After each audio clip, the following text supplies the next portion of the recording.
చాలా మంది కామెంట్స్ లో అడుగుతూ ఉన్నారండి, మేము మా డబ్బుని మ్యూచువల్ ఫండ్స్ లో పెట్టుబడి పెడతాం, ప్రెసెంట్ బెస్ట్ అయిన మ్యూచువల్ ఫండ్స్ ఏమున్నాయో చెప్పండి అని చెప్పి అడుగుతూ ఉన్నారు. అందుకనే ఈ వీడియోలో ఈటీ వెల్త్ అనే వీక్లీ మ్యాగజైన్ వాళ్ళు ప్రచురించిన బెస్ట్ అయిన మ్యూచువల్ ఫండ్స్ ఏమున్నాయో చెప్తా. ఏదో నేమ్స్ ఎక్కి వీళ్ళు ప్రకటించారు కదా అని చెప్పి నేనైతే చెప్పట్లా, నేను కూడా రీసెర్చ్ చేశా, బాగానే ఉన్నాయి, అవే ఈ వీడియోలో చెప్తా. ఇవి బాగున్నాయి, వీటిల్లోనే పెట్టుబడి పెట్టమని నేనైతే చెప్పట్లా. ప్రెజెంట్ ఉన్న పలంగా ప్రెజెంట్ బాగున్నాయి, ఫ్యూచర్లో ఇదే విధంగా రిటర్న్స్ని జనరేట్ చేస్తాయా చెప్పలేం. సో చాలామంది ఎక్కువగా ఈక్విటీ మ్యూచువల్ ఫండ్స్లో వాళ్ళ డబ్బుని పెట్టుబడి పెడుతూ ఉంటారు. సో ఈక్విటీ మ్యూచువల్ ఫండ్స్లో ఉన్నటువంటి టాప్ 3 లార్జ్ క్యాప్ ఫండ్స్, అంటే బెస్ట్ అయిన లార్జ్ క్యాప్ ఫండ్స్ ఏమున్నాయో 3 చెప్తా. అదేవిధంగా top 3 mid cap funds and top 3 small cap funds ని నేనైతే చెప్తా ఈ వీడియోలో. చాలా మందికి లార్జ్ క్యాప్ అంటే ఏంటి, మిడ్ క్యాప్ అంటే ఏంటి, స్మాల్ క్యాప్ అంటే ఏంటో తెలియదు. వాళ్ళ కోసం ఆల్రెడీ వీడియో చేసా, ఆ వీడియో లింక్ అన్నది కింద డిస్క్రిప్షన్ లో ఉంది, చూడండి. సో ఈ ఫండ్స్ ఏంటో మీకు అర్థం కావాలంటే ఈ వీడియోని లాస్ట్ వరకు చూడండి, ప్రతిదీ ప్రాక్టికల్ గా నేనైతే చెప్తా. సో ఇంతవరకు ఈ ఛానల్ ని సబ్స్క్రైబ్ చేసుకోకపోతే సబ్స్క్రైబ్ చేసుకోండి. నేను మీ కౌశిక్ మరిడి.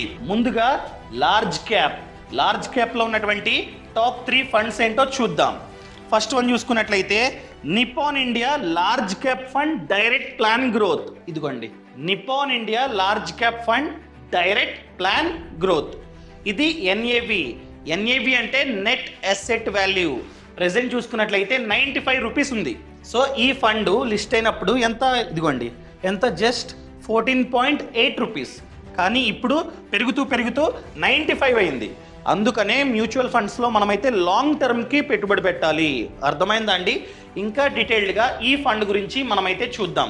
అసలు ఫండ్ మేనేజర్ మన డబ్బుని ఎక్కడ పెట్టుబడి పెడుతూ ఉన్నాడు అండ్ టోటల్ ఫండ్ సైజ్ ఎంత అంతా చూద్దాం. ఫండ్ సైజ్ వచ్చేసి 26,925 కోట్లు. అంత డబ్బుని ఫండ్ మేనేజర్ మేనేజ్ చేస్తూ ఉన్నాడు అనమాట. అర్థమైందా అండి? అదేవిధంగా ఎక్స్పెన్స్ రేషియో వచ్చేసి 0.75%. అంటే ఏంటి ఎక్స్పెన్స్ రేషియో అంటే కమిషన్. ఇక్కడ ఫండ్ మేనేజరు మన డబ్బుని మేనేజ్ చేస్తున్నాడు, అందుకని చెప్పి మనకు వచ్చే ప్రాఫిట్స్ నుండి అతను ఖచ్చితంగా కమిషన్ తీసుకుంటాడు. అది 0.75%. క్రిసెల్ వాళ్ళు 5 స్టార్ రేటింగ్ ఇచ్చారు. వాల్యూ రీసెర్చ్ వాళ్ళు 5 స్టారే, క్రిసెల్ వాళ్ళు కూడా 5 స్టార్ రేటింగ్ అయితే ఇచ్చారు ఈ ఫండ్కి. నేను చెప్తుంది డైరెక్ట్. అర్థమైందా అండి? డైరెక్ట్లో ఎక్స్పెన్స్ రేషియో తక్కువ ఉంటుంది, రెగ్యులర్ కాదు. అండ్ అదేవిధంగా రిటర్న్స్ అనేవి ఏ విధంగా వస్తున్నాయో మనమైతే ఇప్పుడు చూద్దాం. ఇవి 1 టైం ఇన్వెస్ట్మెంట్ రిటర్న్స్. మనం చూడాల్సింది ఇవి. లాస్ట్ 1 ఇయర్గా 43%. ఈ ఫండ్ 43% రిటర్న్ని జనరేట్ చేసింది. అది కూడా యాన్యువలైజ్డ్ రిటర్న్, అనగా లాస్ట్ ఇయర్ ఇదే డేట్ నుండి ఈ డేట్ వరకు ఇంత రిటర్న్ని జనరేట్ చేసింది. అదే లాస్ట్ 10 ఇయర్స్గా చూసుకున్నట్లయితే 17. ఇది 1 టైం. అదే మీరు కనుక ఎస్ఐపి చేయాలనుకున్నట్లయితే పాస్ట్లో ఎస్ఐపి రిటర్న్స్ ఏ విధంగా ఉన్నాయంటే లాస్ట్ 1 ఇయర్గా చూసుకున్నట్లయితే 46 అండ్ లాస్ట్ 10 ఇయర్స్గా చూసుకున్నట్లయితే ఎస్ఐపి రిటర్న్ 19. ఈ విధంగా రిటర్న్స్ని జనరేట్ చేసింది ఈ ఫండ్. మనం చూడాల్సింది పోర్ట్ఫోలియో. అసలు ఫండ్ మేనేజర్ మన డబ్బుని ఎక్కడ పెట్టుబడి పెడుతూ ఉన్నాడు. ఆల్రెడీ చెప్పా, ఇది ఈక్విటీ మ్యూచువల్ ఫండ్. ఇక్కడే ఉంటుంది చూడండి, ఇదిగోండి. ఈక్విటీలో చూసుకున్నట్లయితే 99% మన డబ్బు అంతా ఆల్మోస్ట్ ఈక్విటీ మార్కెట్లోకే వెళ్తుంది, అనగా స్టాక్ మార్కెట్లో ఫండ్ మేనేజర్ పెట్టుబడి పెడుతూ ఉన్నాడు. అందుకనే ఇది ఈక్విటీ మ్యూచువల్ ఫండ్స్. మళ్ళీ ఈక్విటీలో లార్జ్ క్యాప్లో చూసుకున్నట్లయితే 67%, మిడ్ క్యాప్లో 12.45, స్మాల్ క్యాప్లో 3.32 అండ్ అదర్స్లో 16.52% అనమాట. సో ఎక్కువ డబ్బుని లార్జ్ క్యాప్లో పెడుతూ ఉన్నాడు. సో ఇది లార్జ్ క్యాప్ ఫండ్. సో టోటల్గా ఫండ్ మేనేజర్ 59 స్టాక్స్లో మన డబ్బుని పెట్టుబడి పెడుతూ ఉన్నాడు. ఆ స్టాక్స్ ఇవి. సో ఎక్కువ డబ్బుని హెచ్డిఎఫ్సి బ్యాంక్లో పెట్టుబడి పెడుతూ ఉన్నాడు. సో మనం క్లిక్ చేసి అసలు ఆ స్టాక్ అన్నది మంచిదా కాదా, పిఈ రేషియో, పీబీ రేషియో అన్నీ చెక్ చేసుకోవాలి. ఏదో బ్లైండ్గా మనమైతే ఇన్వెస్ట్మెంట్ చేయకూడదు. ఇలా పేపర్లో ఇచ్చారు ఇన్వెస్ట్మెంట్ చేసేస్తా, కౌశిక్ చెప్పాడు కాదు, మనం కూడా రీసెర్చ్ చేయాలి. ఇక్కడ ఫండ్ మేనేజరు ఎక్కువ డబ్బుని హెచ్డిఎఫ్సి స్టాక్లో పెట్టుబడి పెడుతున్నాడు. ఆ స్టాక్ మంచిదా కాదా, అసలు పిఈ రేషియో ఎంత, పీబీ రేషియో ఎంత అన్నీ చూడాలి. ఫర్ ఎగ్జాంపుల్ పిఈ చూసుకున్నట్లయితే 20, సెక్టార్ పిఈ 19.5. అర్థమైందా అండి? Average, PE average. అదేవిధంగా పీబీ 2.83, లో పీబీ అనమాట. ఇలా మనమైతే చూసుకోవాలన్నమాట. అండ్ అదేవిధంగా ఆ కంపెనీకి లాభాలు ఏ విధంగా వస్తున్నాయి A to Z మనమైతే చెక్ చేసుకోవాలి. ఫర్ ఎగ్జాంపుల్ ఫినాన్షియల్స్ క్లిక్ చేసా, అసలు లాభాలు వస్తూ ఉన్నాయా? ఎస్, వస్తూ ఉన్నాయి. రెవెన్యూ పెరుగుతుంది, అదేవిధంగా నెట్ ప్రాఫిట్ వెరీ గుడ్, బాగా పెరుగుతుంది. సో ఈ కంపెనీ మంచిది. అదేవిధంగా బ్యాలెన్స్ షీట్ మనమైతే అది కూడా చూసుకోవాలన్నమాట. అసలు లాభాలు ఏ విధంగా వస్తున్నాయి, ఇదంతా బ్యాలెన్స్ షీట్ అనమాట. సో అప్పులు, అదేవిధంగా అసెట్స్, ఇవన్నీ మీరైతే ఇక్కడ కంపేర్ చేసుకోవచ్చు. ఇలా కంపేర్ చేసుకొని మీరైతే ఇన్వెస్ట్మెంట్ చేసుకోండి, అంతేగాని బ్లైండ్గా మీరైతే చెయ్యకండి. ఇది పోర్ట్ఫోలియో, ఇవన్నీ చూసుకోవాలి. అదేవిధంగా ఫండ్ మేనేజర్ని కూడా మనమైతే ఇక్కడ చూడవచ్చు. ఎలా అంటే స్కీమ్ డీటెయిల్స్ క్లిక్ చేయండి, ఫండ్ మేనేజర్ కనిపిస్తాడు. వీళ్ళనమాట, వీళ్ళు ఫండ్ మేనేజర్స్. కావాలంటే వాళ్ళ యొక్క పర్ఫార్మెన్స్ కూడా మీరైతే చూడొచ్చు అనమాట. అసలు ఎన్ని ఫండ్స్ని మేనేజ్ చేస్తున్నాడు, వాటి రిటర్న్స్ ఏ విధంగా ఉన్నాయి, బాగున్నాయి. సో ఫండ్ మేనేజర్ బాగానే పనిచేస్తున్నాడు అని చెప్పి మనమైతే అర్థం చేసుకోవాలన్నమాట. అండ్ ఒకవేళ ఈ ఫండ్లో మీరు కనుక ఒక 10 lakhs ఎప్పుడో ఎన్ని ఇయర్స్ బ్యాక్, ఎగ్జాంపుల్గా మీరు 2022లో ఈ ఫండ్లో కనుక లంసమ్గా అంటే 2 years బ్యాక్ మీరు కనుక ఒక 10 lakhs ఇన్వెస్ట్మెంట్ చేసినట్లయితే ఇప్పటికీ మీకు ప్రాఫిట్ వచ్చేసి 8,69,000 వచ్చేది. నేను చెప్తుంది పాస్ట్, ఫ్యూచర్లో ఎలా వస్తుందా అంటే చెప్పలేం. సో ఈ విధంగా అంతా చెక్ చేసుకొని మీరైతే ఇన్వెస్ట్మెంట్ చేయాలి. ఇది ఫస్ట్ వన్. ఇంకా second one quant focused fund direct plan growth. అర్థమైందా అండి? దీని యొక్క NAV చూసుకున్నట్లయితే 98 రూపీస్. సో ఇది మార్కెట్లో లిస్ట్ అయినప్పుడు ఎంత NAV? ఇదిగోండి ఇక్కడే ఉంది 12. ఎప్పుడు 2013లో ఇది మార్కెట్లో లిస్ట్ అయింది, అప్పుడు 12 రూపీస్ అనమాట. ఇప్పుడు 98 రూపీస్. సో ఫ్యూచర్లో బాగుంటే, ఫండ్ బాగా పర్ఫార్మెన్స్ చేస్తే 130, 140 ఈ విధంగా కూడా రీచ్ అవ్వడానికి ఛాన్స్ ఉంది. సో మనం డీటెయిల్డ్గా చూద్దాం. క్లిక్ చేస్తున్నా. ఇది డైరెక్ట్, నేను చెప్తుంది డైరెక్టే, రెగ్యులర్ నేను చెప్పను. అదేవిధంగా ఎక్స్పెన్స్ రేషియో 0.7%. ఫండ్ సైజు 1000 కోట్లు, అంత డబ్బు వీళ్ళ వద్ద ఉంది. క్రిసల్ వాళ్ళు 4 స్టార్ ఇచ్చారు, అండ్ వాల్యూ రీసెర్చ్ వాళ్ళు 5 స్టార్ రేటింగ్ అయితే ఇచ్చారనమాట. అదేవిధంగా ముందుగా మనమైతే రిటర్న్స్ చూద్దాం, అసలు ఏ విధంగా ఇస్తుందో. SIP చూద్దామండి, ఇది వదిలేద్దాం, ఇది వద్దు. SIP చూద్దాం. SIP రిటర్న్స్ చూసుకున్నట్లయితే last 1 yearగా 52, and last 2 yearsగా 41, and last 10 yearsగా చూసుకున్నట్లయితే 21. ఈ విధంగా రిటర్న్స్ని జనరేట్ చేసింది. అసలు ఫండ్ మేనేజర్ ఎక్కడ మన డబ్బుని పెట్టుబడి పెడుతున్నాడు చూద్దాం. సో ఇది ఫోకస్డ్ ఫండ్. కొన్ని సెట్ ఆఫ్ స్టాక్స్లో మాత్రమే ఫండ్ మేనేజర్ పెట్టుబడి పెడతాడు. కొన్నే, ఎగ్జాంపుల్గా చూసుకున్నట్లయితే 20 స్టాక్స్లో మాత్రమే పెట్టుబడి పెడుతున్నాడు. అండ్ ఈక్విటీలో 80%, అండ్ ఈక్విటీలో మళ్ళీ లార్జ్ క్యాప్లో 61. అర్థమైందా అండి? సో ఆ స్టాక్స్ ఏంటి? ఇవి రిలయన్స్ ఇండస్ట్రీస్, టాటా పవర్, ఇవన్నీ మీరైతే చెక్ చేసుకోవాలి, బాగున్నాయా లేవా కంపెనీస్. అర్థమైందా అండి? And scheme details, fund manager ఎవరు ఇక్కడ వస్తుంది, ఇదిగోండి. వీళ్ళు ఫండ్ మేనేజర్స్. చూసుకోండి వాళ్ళ పోర్ట్ఫోలియో బాగుందా, అసలు లేవు ఫండ్స్ ఇతనికి. ఇంకొక ఫండ్ మేనేజర్ది చూద్దాం, ఇదిగోండి క్లిక్ చేసాం. ఓకే, బాగానే ఉన్నాయి రిటర్న్స్, వెరీ గుడ్. ఇలా మీరు A to Z చెక్ చేసుకోవాలి. And third large cap stock వచ్చేసి JM large cap fund direct plan growth. అర్థమైందా అండి? సో NAV చూసుకున్నట్లయితే 179 పెరుగుతుంది. సో పెరిగితే రిటర్న్స్ అన్నవి వస్తున్నాయి అని అర్థం. ఆటోమేటిక్గా NAV బాగా పెరిగిందనుకోండి, రిటర్న్స్ కూడా మంచిగానే వచ్చున్నాయని అర్థం. ఇది డైరెక్ట్. So expense ratio 1.01. అదేవిధంగా ఫండ్ సైజ్ అన్నది 191 crore. అండ్ క్రిసల్ వాళ్ళు 5 స్టార్ రేటింగ్ ఇచ్చారు. వాల్యూ రీసెర్చ్ వాళ్ళు కూడా 5 స్టార్ రేటింగ్ అయితే ఇచ్చారన్నమాట. SIP ఇదిగోండి 53, last 1 yearగా 53, last 2 yearsగా 40, last 10 yearsగా 17, which is very good. అర్థమైందా అండి?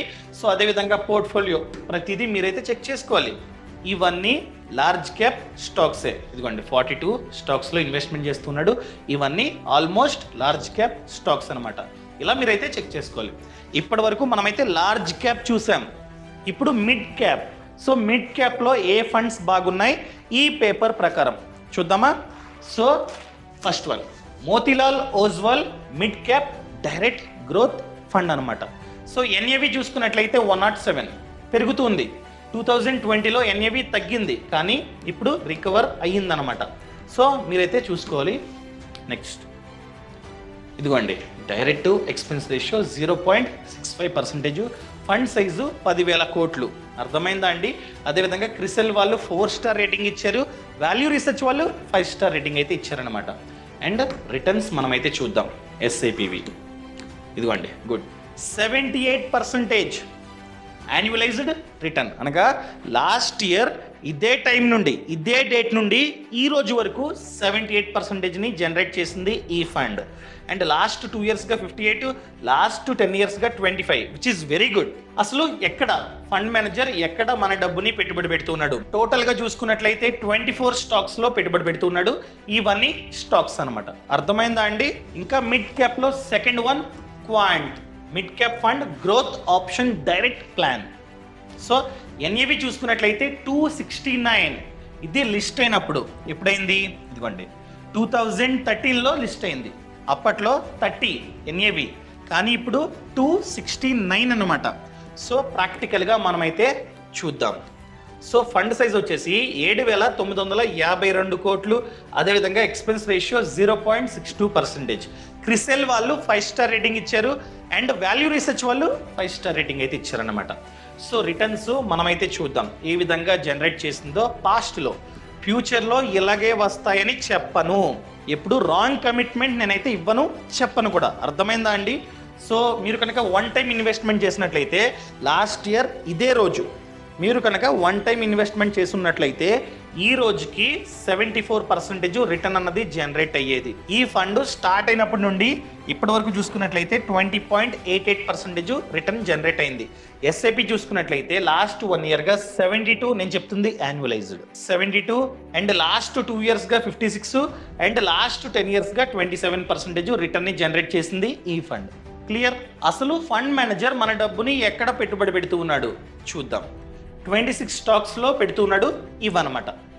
అర్థమైందా అండి? ఇవన్నీ స్టాక్స్.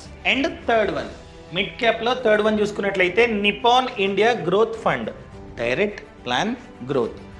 అండ్ దీని యొక్క ఎక్స్పెన్స్ రేషియో చూసుకున్నట్లయితే 0.81, అండ్ ఫండ్ సైజ్ చూసుకున్నట్లయితే 27,931 CR, అన్ని కోట్లు. ముందుగా రిటర్న్స్ మనమైతే చూద్దాం ఏ విధంగా వచ్చాయో. పాస్ట్లో ఫ్యూచర్లో వస్తాయా చెప్పలేము. సో ఎస్ఐపి చూసుకున్నట్లయితే లాస్ట్ 1 ఇయర్గా 60, లాస్ట్ 2 ఇయర్స్గా 51, అండ్ లాస్ట్ 10 ఇయర్స్గా 23% రిటర్న్ని జనరేట్ చేసింది ఈ ఫండ్. క్లియర్? ఇవన్నీ మిడ్ క్యాప్ అనమాట. So fund manager mid cap స్టాక్స్లో ఎక్కువ డబ్బుని పెట్టుబడి పెడతాడు. కావాలంటే పోర్ట్ఫోలియో మనమైతే చూద్దాం. సో ఇలా మీరు చెక్ చేసుకోవాలి ప్రతిదీ. ఏదో బ్లైండ్గా వాళ్ళు వీళ్ళు చెప్పారు, అసలు ఇది ప్రాసెస్ కాదు. ఒకవేళ మీరు కనుక బాగా నేర్చుకుందాం అనుకున్నట్లయితే ఫ్రీడమ్ యాప్లో కోర్స్ ఉందండి, మ్యూచువల్ ఫండ్ కోర్సు. అది చూడండి, చూస్తే ఫుల్ క్లారిటీ మీకైతే వస్తుంది. అసలు ఫ్రీడమ్ యాప్ ఎక్కడ ఉంది? లింక్ కింద డిస్క్రిప్షన్లో పక్కన కామెంట్స్లో ఉంది. మీరు క్లిక్ చేశారంటే డౌన్లోడ్ అవుతుంది. కావాలంటే మ్యూచువల్ ఫండ్స్ అని చెప్పి టైప్ చేయండి, కోర్స్ కనిపిస్తుంది. కంప్లీట్గా కోర్సు మీరైతే చూడండి, కంప్లీట్ నాలెడ్జ్ మీకైతే వస్తుంది. సో ఈక్విటీలో ఎక్కువ డబ్బుని పెట్టుబడి పెడుతున్నాడు, ఎందుకంటే ఇది ఈక్విటీ ఫండ్ అనమాట. మళ్ళీ మిడ్ క్యాప్లో చూసుకున్నట్లయితే 52% ఇన్వెస్ట్ చేస్తున్నాడు. సో ఎన్ని స్టాక్స్? 96. అవన్నీ ఏంటి? ఇవన్నమాట. మీరు కంప్లీట్గా చూడొచ్చు, కావాలంటే ఇదిగోండి వ్యూ కంప్లీట్ హోల్డింగ్ చూడొచ్చు ఇలాగా. సో మొత్తం ఎన్ని స్టాక్స్ ఉన్నాయో అన్నీ కనిపిస్తాయి. అసలు ఎంత పర్సంటేజ్ ఏ స్టాక్లో ఇన్వెస్ట్ చేస్తున్నాడో కూడా కనిపిస్తుంది. ఇదిగోండి ఇది హైయెస్ట్ 3.70% ఫండ్ మేనేజర్ ఇదే స్టాక్స్లో పెట్టుబడి పెడుతున్నాడు. ఫండ్ సైజ్ ఎంతైతే ఉందో దాంట్లో 3% అంటే చాలా ఎక్కువ. అర్థమైందా అండి? అండ్ ఇక్కడతో మిడ్ క్యాప్ ఖతం. Next small cap. స్మాల్ క్యాప్లో ఫస్ట్ వన్ చూసుకున్నట్లయితే Nippon India small cap fund direct plan growth. So NAV చూసుకున్నట్లయితే 187. ఇప్పుడు ఇంకా ప్రాక్టికల్గా మనమైతే చూద్దాం. క్లిక్ చేస్తున్నా. అండ్ ఇది పెయిడ్ ప్రమోషన్ కాదు, దేన్ని నేనైతే రికమెండ్ చేయట్లేదు, మళ్ళీ చెప్తున్నా. ప్రెజెంట్ బాగున్నాయి, ఫ్యూచర్లో ఇలాగే ఉంటాయా చెప్పలేం. మీరు అడిగారు కాబట్టి చేస్తున్నా. ఇది ఈజీ, నాకు ప్రిపరేషన్ ఏమక్కర్లా టు బీ ఫ్రాంక్ చెప్పాలంటే. సో డైరెక్ట్ ఎంత? 0.68% అనమాట. అండ్ అదేవిధంగా ఫండ్ సైజ్ చూసుకున్నట్లయితే 51,566 కోట్లు. అండ్ రిటర్న్స్ ఏ విధంగా వచ్చాయో మనమైతే చూద్దాం. ఎస్ఐపి లాస్ట్ 1 ఇయర్గా 60, లాస్ట్ 2 ఇయర్స్గా 52, లాస్ట్ 10 ఇయర్స్గా 28% రిటర్న్ని జనరేట్ చేసింది ఈ ఫండ్. అసలు ఎక్కడ ఫండ్ మేనేజర్ మన డబ్బుని పెట్టుబడి పెడుతున్నాడు? ఇది స్మాల్ క్యాప్ కాబట్టి స్మాల్ క్యాప్ స్టాక్స్లోనే ఎక్కువ డబ్బుని పెడతాడు. కావాలంటే చూపిస్తా. ఇదిగోండి స్మాల్ క్యాప్ ఎంత 53.92%, అంటే ఎక్కువ డబ్బుని స్మాల్ క్యాప్ స్టాక్స్లోనే ఇన్వెస్ట్ చేస్తున్నాడు అనమాట. సో ఎన్ని స్టాక్స్? 207. ఆ స్టాక్స్ ఏంటి? ఇవన్నీ ఆల్మోస్ట్ స్మాల్ క్యాప్ కంపెనీస్ అనమాట. Second one Edelweiss small cap fund direct plan growth అనమాట. So NAV 46. ఇంకా డీటెయిల్డ్గా మనమైతే చూద్దాం. సో ఇది డైరెక్ట్ కాబట్టి expense ratio 0.43 and fund size 3000 crore కంటే ఎక్కువ. అర్థమైందా అండి? ఇప్పుడు రిటర్న్స్ మనమైతే చూద్దాం. ఒకవేళ ఎస్ఐపి అనుకోండి, లాస్ట్ 1 ఇయర్గా 50, లాస్ట్ 2 ఇయర్స్గా 45 అండ్ లాస్ట్ 5 ఇయర్స్గా 37. ఈ విధంగా రిటర్న్స్ని జనరేట్ చేసింది. ఇంకా లాస్ట్ వన్ టాప్ 3 స్మాల్ క్యాప్లో టాప్ 3 వచ్చేసి Tata small cap fund direct plan growth. So NAV 43 rupees. ఇంకా డీటెయిల్డ్గా మనమైతే చూద్దాం. ఎక్స్పెన్స్ రేషియో 0.34, ఫండ్ సైజు 7,000 కోట్లు. అండ్ అదేవిధంగా రిటర్న్స్ మనమైతే చూద్దాం. క్రిసెల్ వాళ్ళు 3 స్టార్ రేటింగ్ ఇచ్చారు, కానీ వాల్యూ రీసెర్చ్ వాళ్ళు 5 స్టార్ రేటింగ్ ఇచ్చారనమాట. సో రిటర్న్స్ చూసుకున్నట్లయితే లాస్ట్ 1 ఇయర్గా 53, లాస్ట్ 2 ఇయర్స్గా 45 అండ్ లాస్ట్ 5 ఇయర్స్గా 38. ఈ విధంగా రిటర్న్స్ని జనరేట్ చేసింది. అసలు ఫండ్ మేనేజర్ మన డబ్బుని ఎక్కడ పెట్టుబడి పెడుతూ ఉన్నాడు? అసలు ఫండ్ మేనేజర్ ఎవడో చూద్దాం. సో ఈక్విటీ హోల్డింగ్స్ 93, ఎందుకంటే ఇది ఈక్విటీ ఫండ్. అండ్ స్మాల్ క్యాప్లో వచ్చేసి 68.5% ఇన్వెస్ట్ చేశాడు ఫండ్ మేనేజర్. టోటల్ స్టాక్స్ వచ్చేసి 51. ఇవన్నీ స్టాక్స్ అనమాట. క్లియర్? ఇంకా అసలు ఫండ్ మేనేజర్ ఎవడో చూద్దాం. వీళ్ళు ఇద్దరు ఫండ్ మేనేజర్. అసలు వీడి చరిత్ర ఏంటి? ఓకే, అన్నీ గ్రీన్, వెరీ గుడ్, బాగానే ఉన్నాయి, బాగానే మేనేజ్ చేస్తున్నాడు. అండ్ వీడు ఎంత రిటర్న్? కొత్తడు. సో జాగ్రత్త, కొత్త వాళ్ళు ఉంటే కాస్త జాగ్రత్త. సో ముందుగా ఇవి మీరైతే చెక్ చేసుకోవాలి. పోర్ట్ఫోలియో అన్నీ చెక్ చేసుకొని అంతా బాగుంటే మాత్రమే మీరైతే ఇన్వెస్ట్మెంట్ చేయండి. ఇన్ కేస్ మీకు కనుక మ్యూచువల్ ఫండ్స్ గురించి తెలియదు అనుకోండి, ముందుగా నేర్చుకోండి. ఎలా?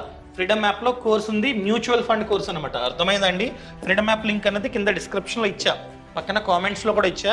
ఫ్రీడమ్ యాప్కి వెళ్ళి మీరు కొట్టండి. ఇక్కడ మ్యూచువల్ ఫండ్స్ ఇది వెబ్సైట్ అనమాట, కానీ యాప్లో మీరైతే కొట్టండి. అర్థమైందా? సో ఇలాగా మీరు కోర్స్ని నేర్చుకోవచ్చు. ఫర్ ఎగ్జాంపుల్ తెలుగులో కావాలి, తెలుగు లైఫ్ లాంగ్ వ్యాలిడిటీ ఉంటుంది, కంప్లీట్గా మీరైతే నేర్చుకోవచ్చు ఈ కోర్సులో. సో ఇప్పుడే డౌన్లోడ్ చేసుకోండి ఫ్రీడమ్ యాప్ని. A to Z mutual funds గురించి నేర్చుకున్న తర్వాత మాత్రమే మీరు మ్యూచువల్ ఫండ్స్లో ఇన్వెస్ట్మెంట్ చేయడం స్టార్ట్ చేయండి. ఈ కంటెంట్ నచ్చితే దయచేసి కామెంట్లో చెప్పండి. అండ్ ఇంతవరకు ఈ ఛానల్ని సబ్స్క్రైబ్ చేసుకోకపోతే సబ్స్క్రైబ్ చేసుకోండి. అదేవిధంగా ఫ్రీడమ్ యాప్ చెప్పాను కదా, 1000 కంటే ఎక్కువ కోర్సులు ఉన్నాయి. ఓన్లీ మ్యూచువల్ ఫండ్ కోర్సే కాదు, టోటల్ 1000 కంటే ఎక్కువ కోర్సులు ఉన్నాయి about business, farming and finance. ఇప్పుడే డౌన్లోడ్ చేసుకోండి. Thank you so much. Thanks for watching. జై హింద్.